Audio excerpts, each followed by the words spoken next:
You have reached the public service. Ask yourself one question. Are you a taker or a maker? As with any situation in life, is your situation taking or making you happy?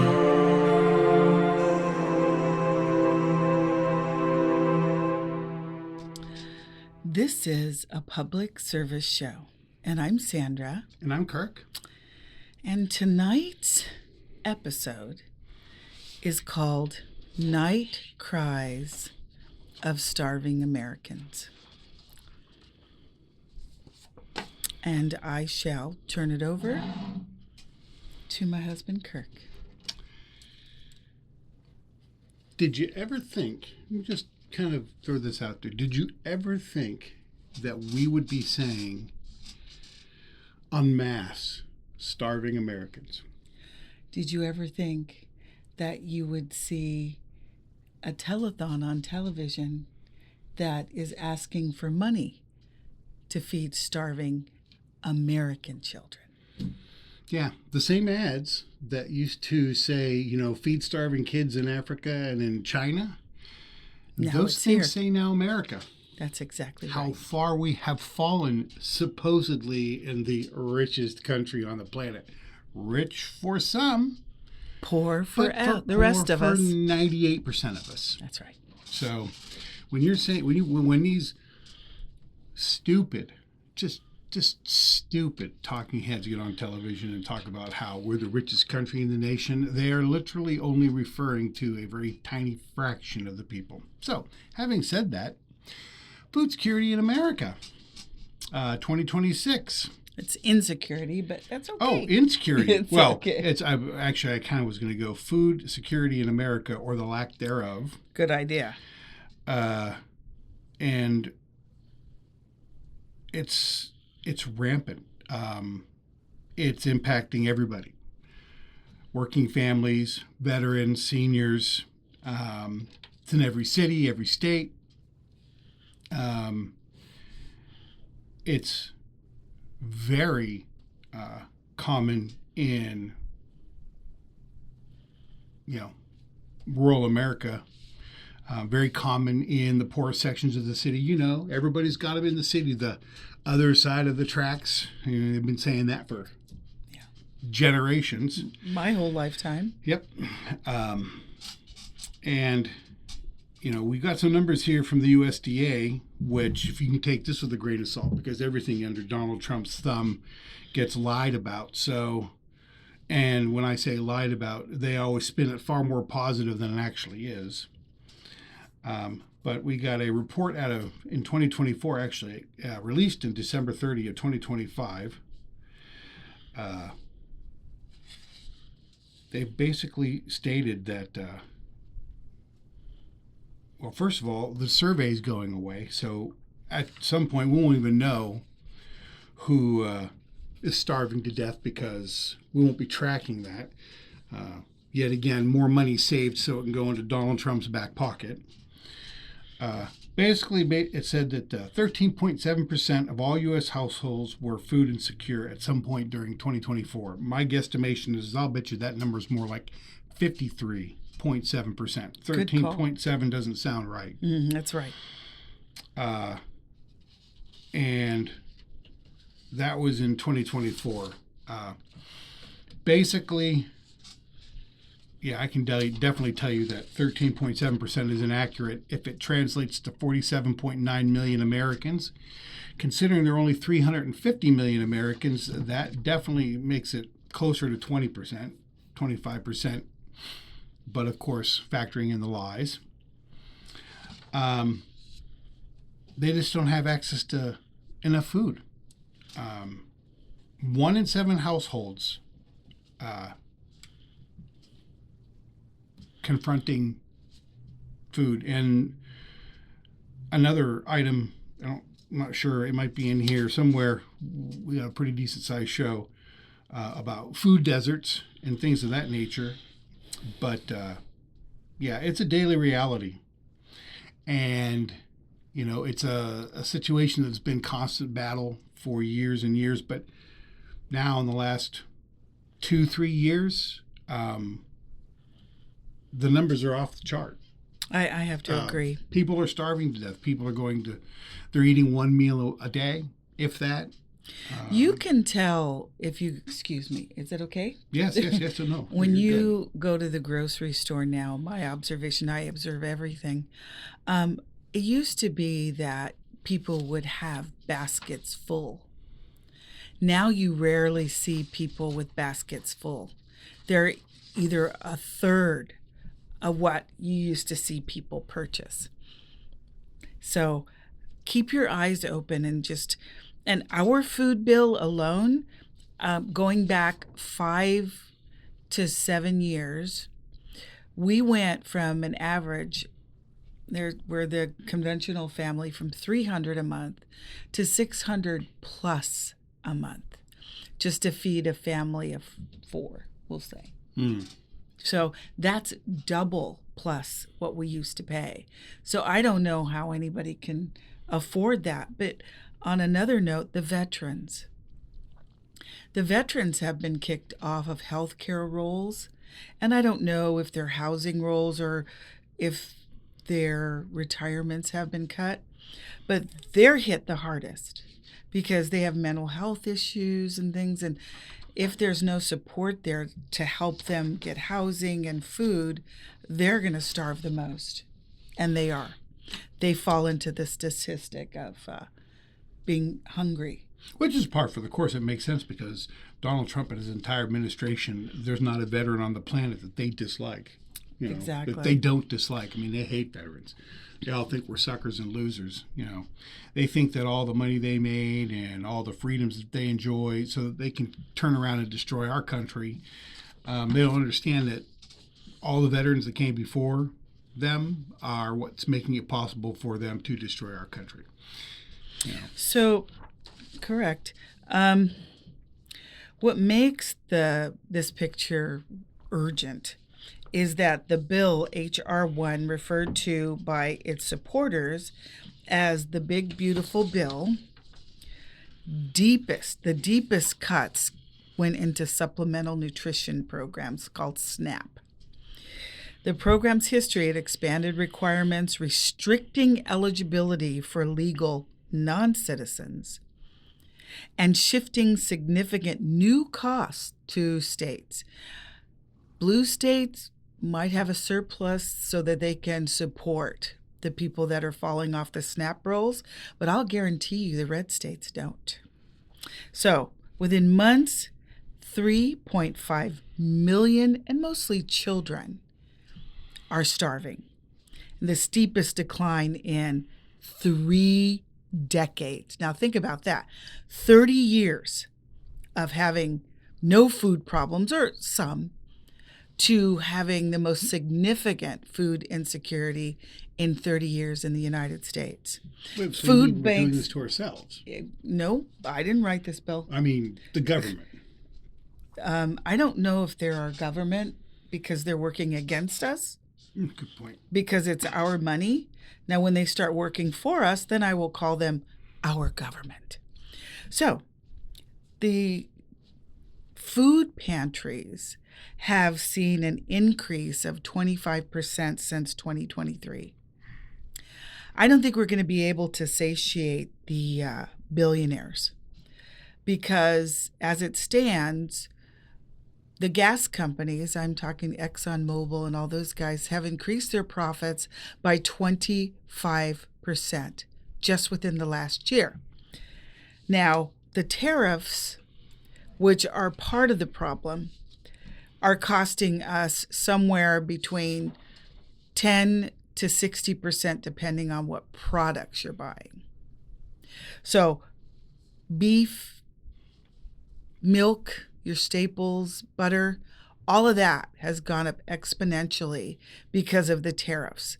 The tariffs are a tax on us, not on Canada, because they make us pay the offset. So guess who gets excess money? Because once they put the tariffs on us, they also have to have their profit margin. So whatever stores you're shopping in, they're not hurting. That's why they can keep their doors open. You're paying the price. And let's see here. This hunger in America should never have been. Like my guy says, we shouldn't be a telethon if we're the richest nation. We are quickly becoming the poorest nation. The next thing that's going to happen, and you can say you heard it here, they're trying to hide the fact that the stock market is crashing. And every credit card company is increasing limits on what you can charge. They're doing it to me as well, my husband, because they want all of your discretionary money. Look at the interest rates to use that money. I don't suggest you do it. If you cannot afford it, people are maxing out their credit cards. They're living moment to moment. And every time you pay more than you should, somebody like Elon Musk gets another $1 billion. But do you see any of them caring? No. I don't see a single one of these billionaires look at the greed and the strife that they're causing and come on a national news channel. I mean, I welcome you on my little station here. I'm just getting started. Come justify to us Americans, why you need so much money, and why aren't you asking the Trump administration to stop the tariffs? Because I heard somebody say, every time there's a tariff, the Trump family asks for money behind the scenes. And then the tariff goes down a little bit.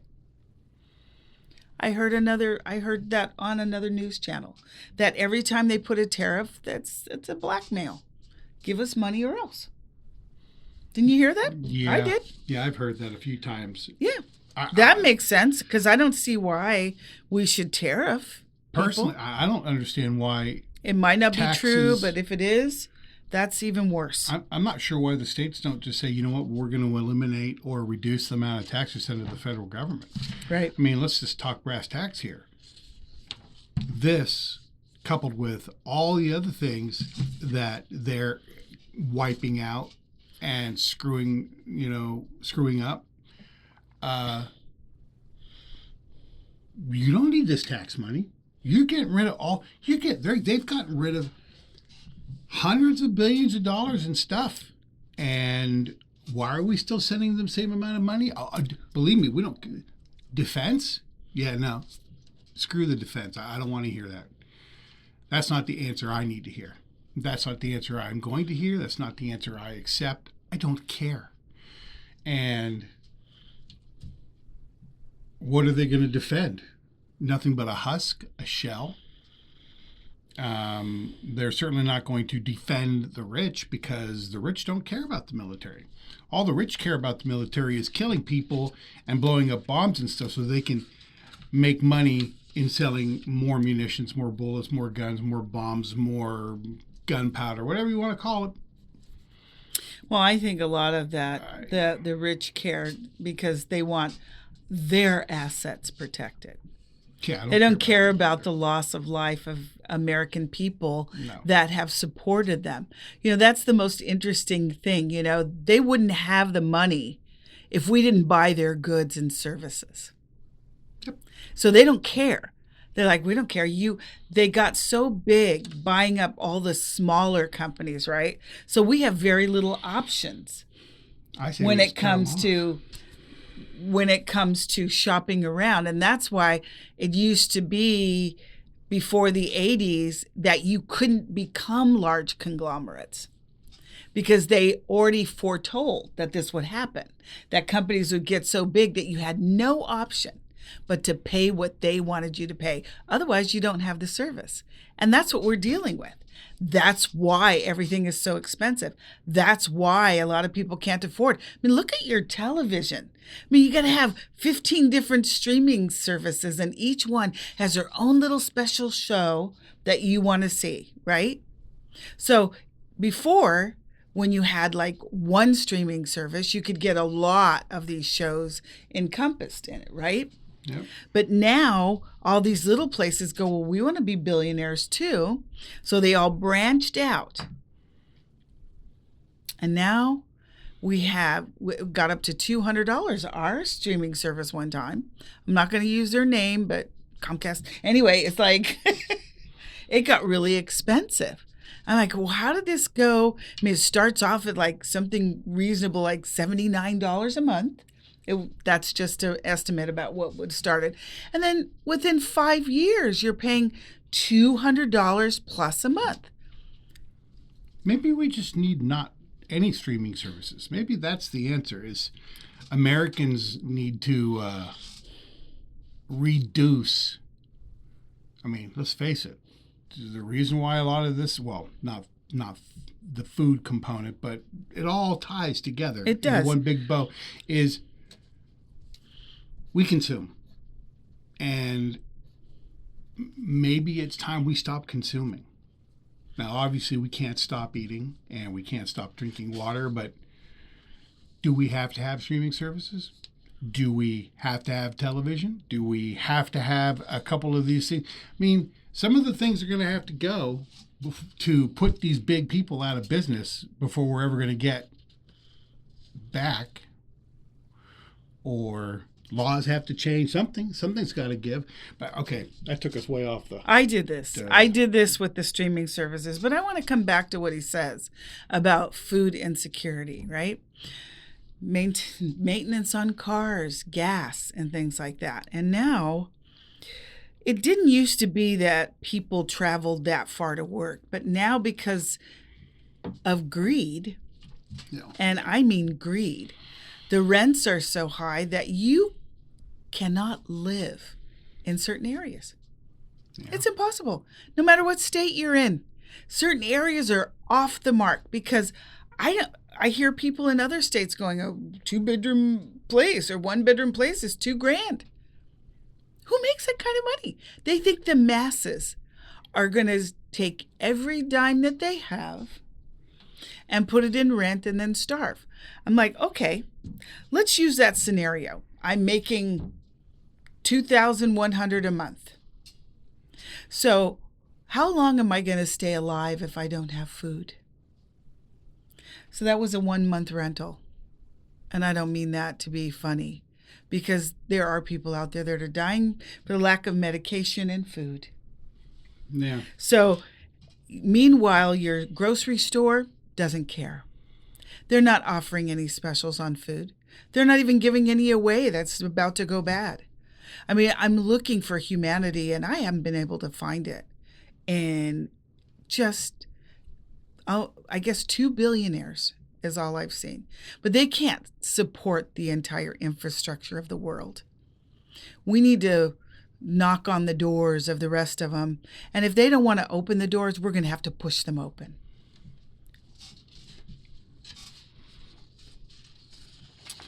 Yeah. It's a mess. I have too many statistics here. Me, I feel sorry for him. I don't. Okay. Let's see here. So, let me do the obvious right here on this page.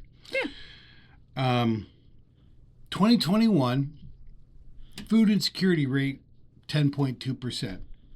2023, 13.5%, or an increase in literally 2.3% in 1 year.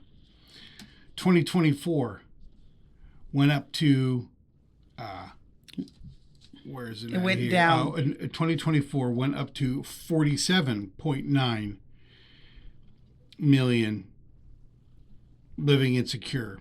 And then I'm just going to get off the percentages and stick with the numbers. Yeah, because it went down on 2024. Right there. Yeah, I see you. 7 point. And needless to say, the number's going in the wrong direction. And first of all, there shouldn't be anybody in this country food insecure. They throw it away. Let me repeat this a second, because this has come up before, but in this country, in these states, they have made it law to throw away No, to give food away. They've made it law to throw it away. You can't give it away. It is law. We have all this extra food, and it cannot be given away. It must be thrown away. They're fined worse. I don't have exact numbers here. If you throw a barrel of toxic waste into the ocean or into your landfill, into your backyard, you don't get fined but a pittance compared to, universe forbid you actually give a hungry person some food. You'll get fined back to the Stone Age. But why? I mean, let's process. Wait. We're going to let our viewers. All right. Well, actually, I don't know if it's just profits. Hear this. So, companies have excess food. Companies give food to food banks. People below the poverty rate get reduced or free food. So that kind of lifts up families. But think of this scenario.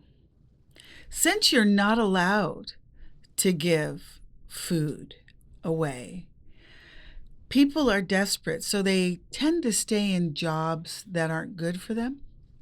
They tend to work extra hours. They tend to, go without, but then they're locked into jobs because why? There's no safety net for food.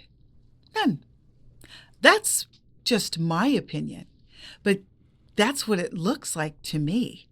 That if you help people, they're not going to be desperate to keep the bad jobs. Just a theory. Oh, that's absolute fallout.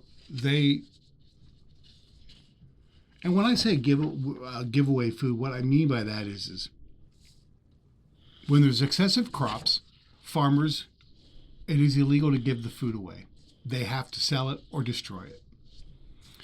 If a restaurant makes food and there's excess from the evening, they have to destroy it. They're not allowed to give it away to the homeless.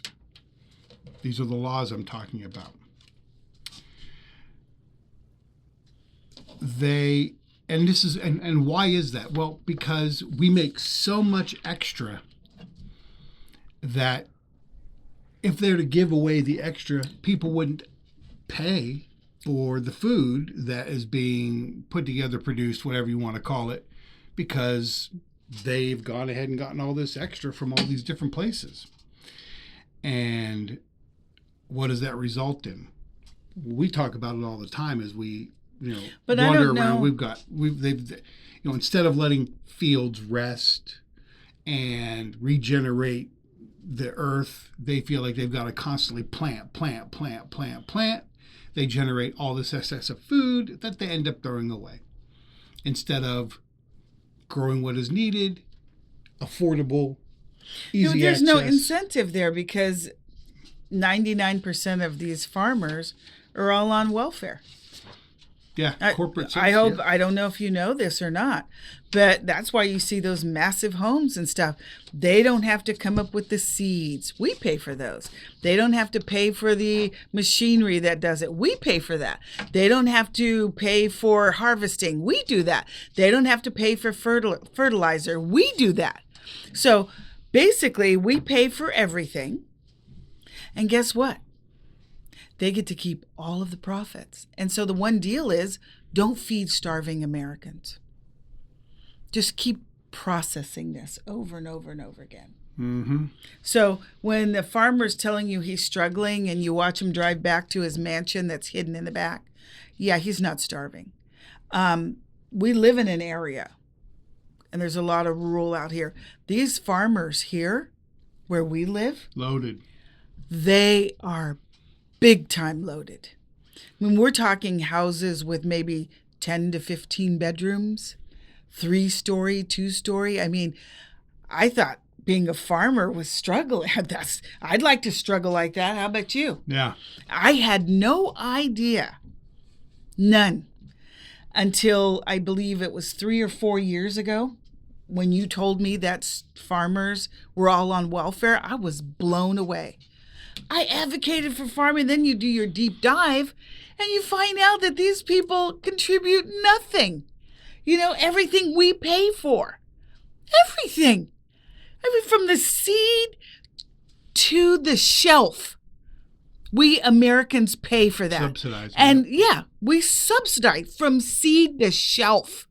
They are one of the biggest welfare recipients in the United States. Hands down, than anybody else. Not even food safety, SNAP, none of those.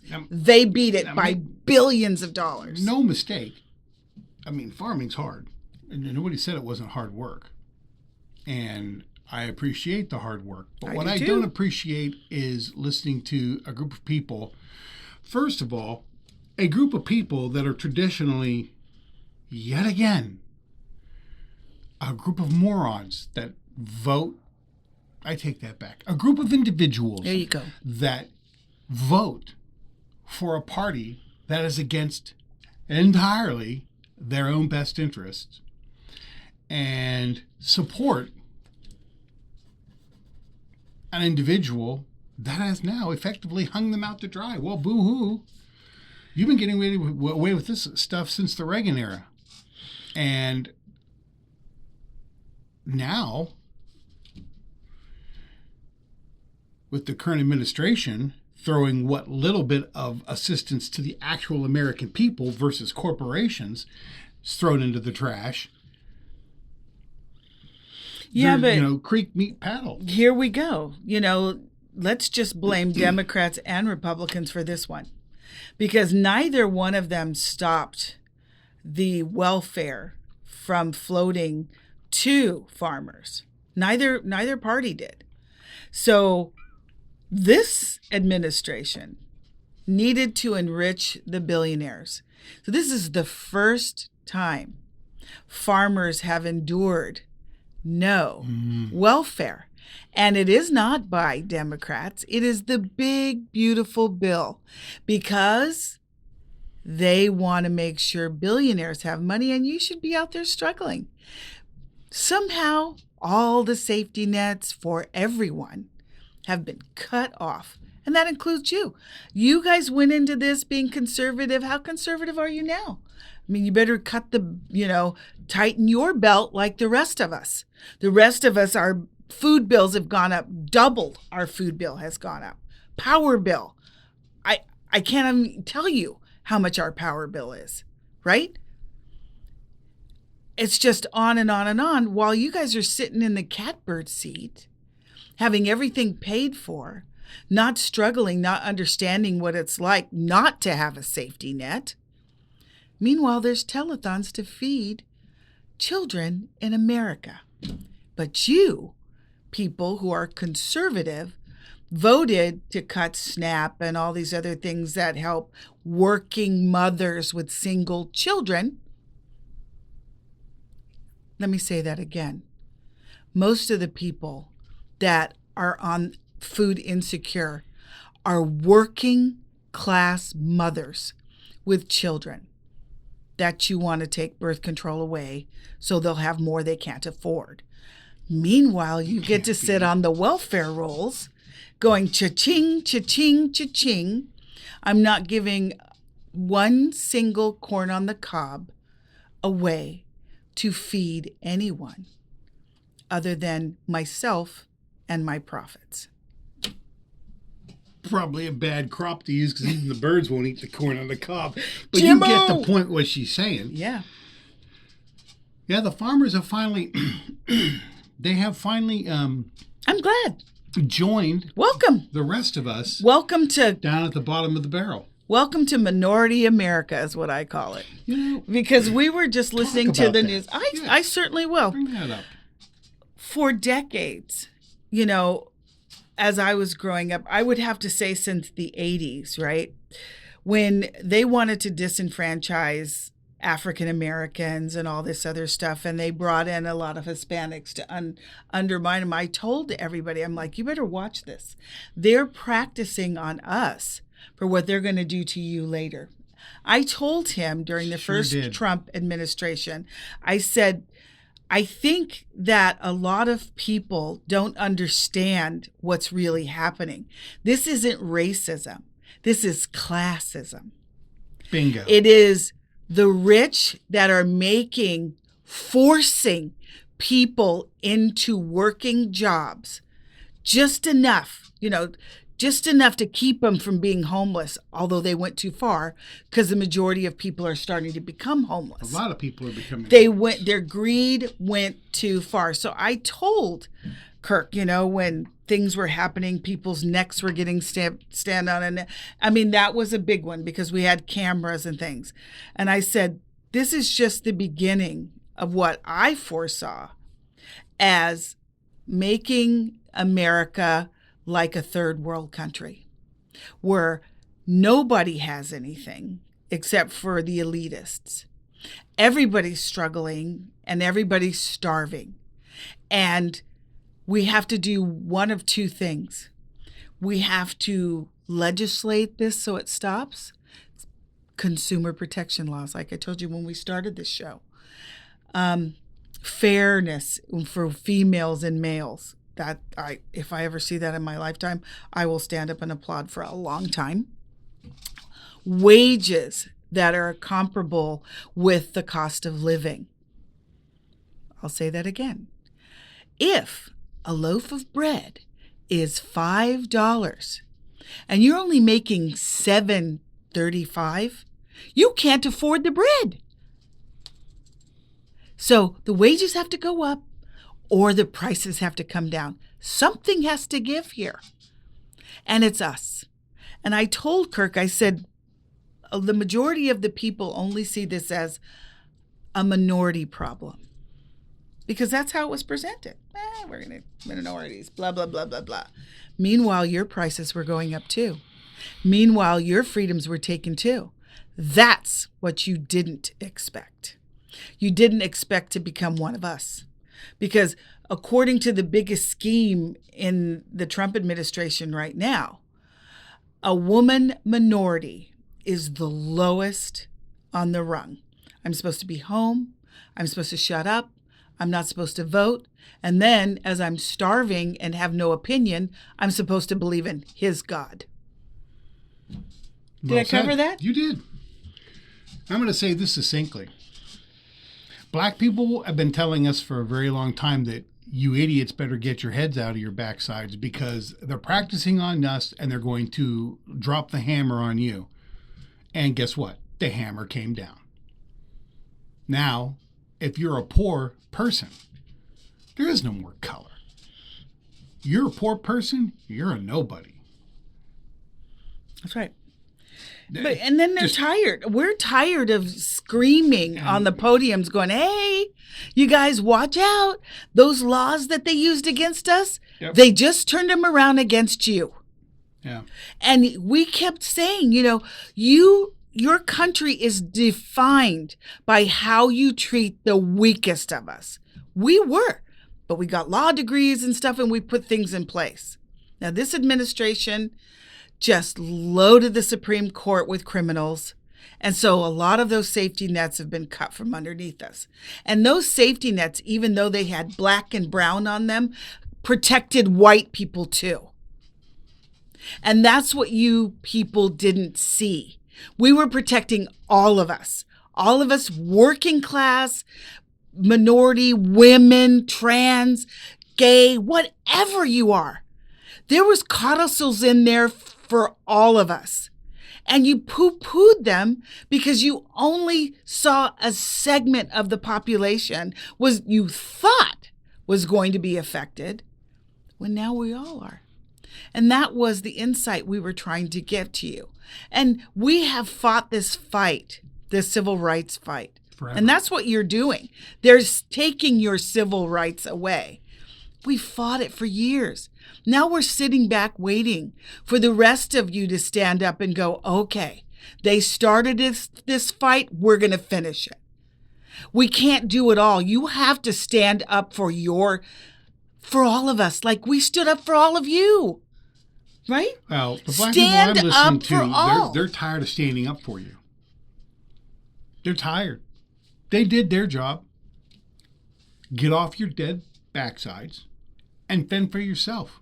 Go Fend for all of us. Why self. don't you write the laws this time? That's right. Put them back. Yeah. And then stronger.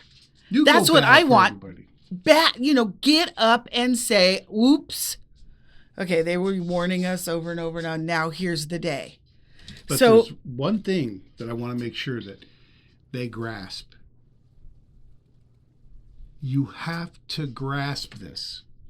You aren't better than everybody else. You aren't better.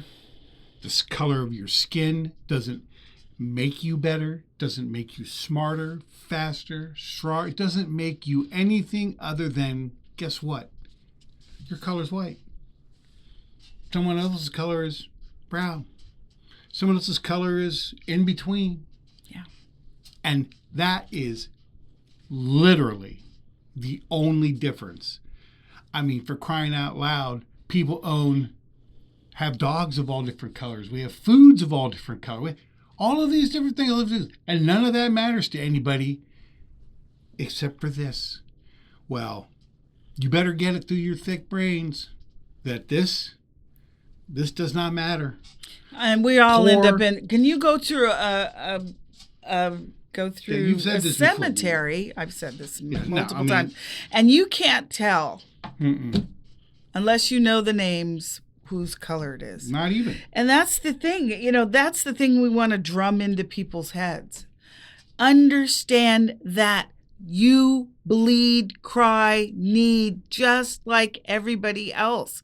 We all want to think we're special. We all are. We're all unique. There's only one of you, unless you're identical twin or something even like then, that. Somewhere there's a difference. Yes. Even if it's someone fell down and someone didn't. Yes. Anyway, but that's the thing that enabled them to do what they're doing, because they empowered some over the rest of us. And they made them believe that this was all for the greater good, making everybody struggle and suffer. Trust me, and you're part of us, right? Well, I look on television and I watch the people that were, a lot of them aren't anymore, but were supportive of this administration. Y'all aren't rich. I don't see you having health care. In fact, you're crying just like the rest of us. None of you have a free ride, but yet you're holding on to that racism so tight that one day that $1 million check is going to come in the mail. From Donald Trump. You know what? I have to tell you something. Please don't hold your breath, because you'd be dead over and over and over again. Oh, no, please do. Hold your, you'll help, For those who don't seem to want to get it, right? For those that don't want to get it, hold your breath, because the rest of us, you know what? This is I'm just going to sum it up this way. In 2026 and beyond, we need serious people. We need people who wake up in the morning, understand that it's not about skin color. It's not about gender. It's not about anything other than there's a group of individuals out there who already have the lion's share of the money. And the entire world, society, operates on money. And it's been designed and built like that. Yeah. And if we that are on the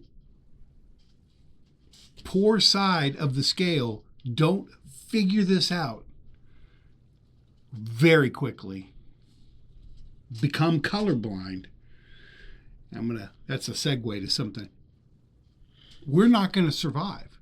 We are not, most of us won't survive. Oh, they'll keep enough alive to be their indentured servants, slaves, forced into jobs that they don't want to do because there's nothing left to make ends meet. There'll be a number of people like that. How would you feel? But I mean, if there've been there was a show called The Twilight Zone, And in the show, The Twilight Zone, many, many years ago, Rod Stewart was this guy that narrated it. But there was always a lesson in The Twilight Zone. I'm not sure if this was one of them, but I'm going to say this. What if we were all blind? And nobody could judge you by your looks. That's what's happening on this planet every single day. We're not judged by our ideology. We're judged by our looks. Now, think about that.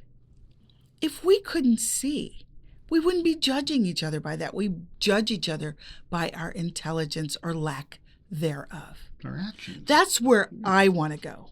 I want to go to a higher degree of human life where we judge each other by our deeds, our good, bad, ugly, and has nothing to do with how we look. And it's that simple. People are being starved because of how they look. Yep. Now, we'd still have the gender roles. Can't get rid of that. I'm still going to be a girl. He's still going to be a boy. But I wouldn't judge him by how he looks. He's going to tell you that I never judge people by how they look. Mm-mm. I've met wonderful people that look all kinds of ways. So I've lived that way. I still live that way. I'm asking and imploring you to do the same. Then we can fix everything. Because I'm not looking at this person over here because he's white or black or brown. I'm looking at him because he needs to learn something or he taught me something. Imagine that. And I didn't give a crap what color he was. I learned something from someone. Think how far we could go if everybody stopped using skin color and gender to label. Right. And let's be clear. Simple, this label is only for poor people, by the way. They don't have these same discussions in the billionaire circles. They don't. Amongst themselves, no, but they do when it comes to us. That's my point. Yeah. But the minute you start talking about poor people, it's now all of a sudden, well, they're not the right skin color. They're not the right ethnicity. They're not the right gender. We have to keep our lines pure, just like the kings and queens did. Do you know how many children were aborted because of that? Do you know they have such a thing called the king's diseases? Oh, look those up. Look at Tutankhamun's real body. Now, remember, his parents were brother and sister. Very common. I believe, weren't they? Brother and sister? They were brother and sister. And he was, and I'm using this, jacked up. And even though I don't judge anybody by their looks, it's just an idea that you have to understand. There's no purity in the human race. In fact, breeding like that ends up killing your children in a lot of states. Think about how tortured a life King Tutankhamun lived. They say he was in pain all the time. His all body day, was deformed. He was just, you can Google what he actually looks like and they'll tell you. He didn't live very long because of it. His parents were brother and sister, and I believe beyond they kept doing that to keep it pure. Yes. They went on into the medieval ages. And now that science, up through 17, 1800s. and now that science has told them, the Amish has told them to stop doing that, they found another way to separate themselves, which is money. Well, they've been doing that too for a couple thousand years. That's another thing just gets to me. This is not new. This is not some brand new thing that they've decided, now we finally found a way to suppress people. No, the rich people have been abusing the poor forever, since money was like a thing. They probably did it back in the bartering days. Well, sorry, you're poor, so we're not going to barter with you. This is a mess. People starving. But there have been civilizations that have done it right. Sure. I have read of some old African tribes where women were in control and everybody was fed. That's because the leaders did it right. I believe there were Nordic Still are. countries that have done it right and allow women to be just as powerful and in their own right as a man. But I believe somewhere down the line, a segment of men on these planets have decided that they are the only ones that should enjoy the fruits of this planet. Yep. And I mean it just like that, the fruits of the planet. And everybody else should be suppressed because it's ego that we're dealing with. We cannot feed the egos of these billionaires. We can't. It's impossible to feed something that is so satiated with power that they can't even see they're sucking the life out of human beings. If you have no empathy for a child that's starving to death, you have nothing to offer. And if you're supportive of that, please don't tell my children they have to starve. Your children should starve. It should be mirror, mirror. It's time to play mirror, mirror. You don't get to tell me how to live. You don't get to tell my children they have to starve because I can't feed your ego enough. And no one's going to be able to do that. No, they're hoarders. It's a disease. Think about it. We've all caught an episode of Hoarders or seen a story on the news about, I can guarantee you live in a town where you've driven by that one house that's just nothing but junk in the front yard and you can't even see their house. Hoarders. These people hoard money. Imagine seeing a show like Hoarders and you look inside their home and they have magazines stacked to the ceiling and dirty dishes that are years old. Just change that over for money. That's all it is. They don't need all that. They've got more money than their extended families would use for 1,000 generations, 10,000 generations. Yet they feel like A, they deserve more. B, you're the ones that are going to we are the ones that are to give it to them. And C, it should be our purpose in life to satiate that disease. And I say, no. They complain that if they pay you more, it would hurt them. Yeah. I've seen that many times on the news. Oh, but if I pay you more than $7.35, it's going to hurt me. And I would like to know how. When the CEO of Costco takes a salary of $70,000 a year, while his employees all make a living wage. And he said, that's all the money I need.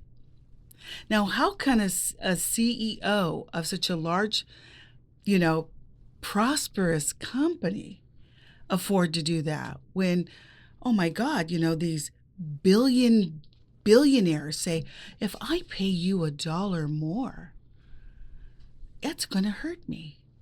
You know how it's going to hurt them? Because they don't ever want you to get caught up with your bills. So you're forced to keep that terrible job. It's going to hurt them because you might be able to afford a little bit more. That's what they're telling you. And if they pay you a little bit more, maybe you can fix the car and not take public transit. They pay you a little bit more, that gas bill that you got isn't so bad. That's why it hurts them. It hurts them because they're making your life comfortable, and that's not their goal. Their goal is not to make your life comfortable. Their goal is to keep you uncomfortable and keep them as comfortable as life can ever get. I'm done. Yep. That kind of summed it up. So, and we starve to death as one of the resultant factors right. of them feeling like they can take everything from us. And I mean, you want to talk about a coup of the century? Enough dumb, and I'm just going to say it. I'm sorry, people. I'm looking dead into the camera. Enough dumb people. Oh, let's put this guy in charge. How stupid do you have to be to take a guy who is on record his whole life? His whole life. This is not just something that just appeared overnight. It's figure it out, people. When you're hungry at night and they're not, that's by design. When you don't have gas in your car, that's by design. Yeah. When you don't have a roof over your head, it's not bad luck. It's not your bad luck. It's by design. When you start looking at the bigger picture, and I understand you're struggling. I get it. We all are. We're all trying to make ends meet. I live within a budget in our house. And so that way we have enough when we want to do something. So it is all by design. Don't blame the victim, which is you. You're the victim. Don't let them blame you because they're not paying you enough. Yeah. Don't let them blame you because you're homeless. That's not your fault. That's their fault. Don't let them blame you because you're hungry. You know, they turn their noses up. That's your problem. No, it's not. Very shortly, it's going to be their problem when everyone understands that this all is by design. How can a country our country, everybody was eating. Everybody was being taken care of. Just 40s, 30 years ago. Boom. How could that be? Oh, now, all of a sudden, we have homelessness up the yin-yang. By design. Cars too expensive. By design. Food too expensive. By design. But just 30 years ago, we're all doing good. That's exactly right. So that's what you need to look at. This was all planned decades ago. And they're just instituting it now. Yeah. And when I use the word stupid, I have somewhere to go. I'm just meaning that these people chose to close their eyes to their own plight. But I don't use the word stupid. I love you. And the reason why I don't do that is because everybody learns at a different level. And you know that. And he just wants to shock you, to wake you up. And he's right. Got to wake you up. He's just going, hey, he's banging on the table going, this thought process is beneath you. That's what he's trying to tell you. It's beneath you. You're smarter than that. That's what he's telling you. And I'm telling you, just go back 30 years and notice we didn't have the homeless. We didn't have the food insecurity. We didn't have anything like this. We had problems. We weren't perfect. We're not trying to say that was a Shangri-La 30 years ago. No, we're not. But we're saying it was better than this. We're going backwards. Yes. We're not progressing. We're going backwards. And to 1929. I just want to make sure that... Check that out. At least to us, this is the difference between progressive. When I hear the term conservative, Republicans conservative... I think of starving people. I think of homelessness. I think of billionaires laughing in our faces, traveling around the world, having a good time. I think of not being able to afford health care, a dinner out, and all of those things. When I hear conservative, it's like, I'm going to starve and they're going to get rich. I hear this. You are a taker. That's right. Conservative equals taker. That's right. Now, you may think in your mind it means something, but I don't know. I agree. Yep. All right. I'm spent. I've said my piece, at least for today, anyways. I love you, too. I love you. So, this has been a public service show. And I'm Sandra. And I'm Kirk. And I know we get off on our tangents and stuff, but I think we're just trying to help. We're just trying to get the information out there. She's right. I mean, no, people aren't like stupid, But so I gotta say something. Something's got to be said or done to wake people up. Join us on thepublicservice.org. Hit up the message board if you haven't already, and we'll work on it. Well, go to Amazon.com and search for a book called Colorblind. Just do that for me and buy it. And I think that you will find it a rather enjoyable read. It'll wake you up. Written by my amazing wife, Sandra. Colorblind on Amazon. It's where it's published right now. Everybody else pimps a book. We're going to pimp our book. Your book. Why not? It's what we need. We need something like that. We need something like this. When you read it, you're going to be blown away. I'm telling you. Because it's right in the same line of what we're talking about now. Right.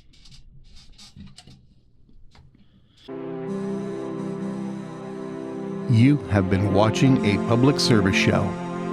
America is part of a global community. Sandra and I are well aware that the American experience had the hope for freedom.